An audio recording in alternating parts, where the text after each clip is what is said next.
Series circuit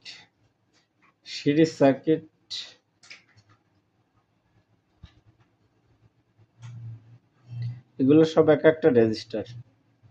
এই register গুলোরে আমরা যদি সিরিজে কানেক্ট করি, অর্থাৎ একটা তারের মাধ্যমে আর একটা ভোল্টেজ সোর্সের মাধ্যমে যদি কানেক্ট করি,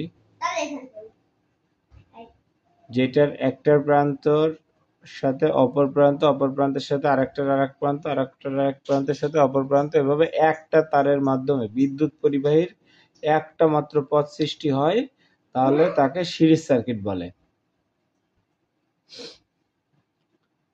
এই সার্কিটের কিছু বৈশিষ্ট্য আছে, যেমন সিরিজ সার্কিটে কারেন্ট সর্বদাই সমান থাকবে। অর্থাৎ এখানে যদি 5 অ্যাম্পিয়ার কারেন্ট থাকে, এই রেজিস্ট্যান্সের আড়াআড়িতেও 5 অ্যাম্পিয়ার পাওয়া যাবে, এই রেজিস্ট্যান্সের আড়াআড়িতেও 5 অ্যাম্পিয়ার পাওয়া যাবে, এই রেজিস্ট্যান্সের আড়াআড়িতেও 5 অ্যাম্পিয়ার পাওয়া যাবে। অর্থাৎ সব জায়গায় সমান কারেন্ট প্রবাহিত হবে। এটা হচ্ছে সিরিজ সার্কিটের একটা বৈশিষ্ট্য। অর্থাৎ I = I1 = I2 = I3। I1 R1 এর বিপরীতে I1, R2 এর বিপরীতে I2, R3 এর বিপরীতে I3।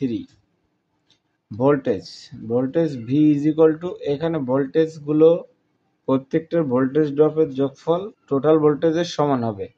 Voltage = V1 + V2 + V3।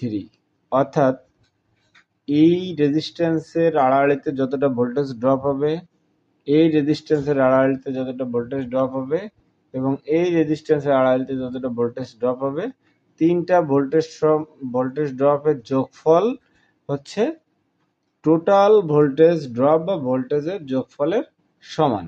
আর একটা বৈশিষ্ট্য আছে, সমতুল্য রেজিস্ট্যান্স, অর্থাৎ RT টোটাল রেজিস্ট্যান্স হবে R1, R2 + R3। অর্থাৎ R1 এর যদি 5 ওহম রেজিস্ট্যান্স হয়, এটার যদি 3 ওহম হয়, এটার যদি 2 ওহম হয়, তাহলে টোটাল রেজিস্ট্যান্স হবে 5 আর 3 8 আর 2 10, টোটাল 10 ওহম রেজিস্ট্যান্স হবে। অর্থাৎ রেজিস্ট্যান্সটা টোটাল রেজিস্ট্যান্স, যে প্রত্যেকটা সেকশনের রেজিস্ট্যান্সের যোগফল হবে টোটাল রেজিস্ট্যান্সের যোগফলের সমান। এটা হচ্ছে সিরিজ সার্কিটের বৈশিষ্ট্য।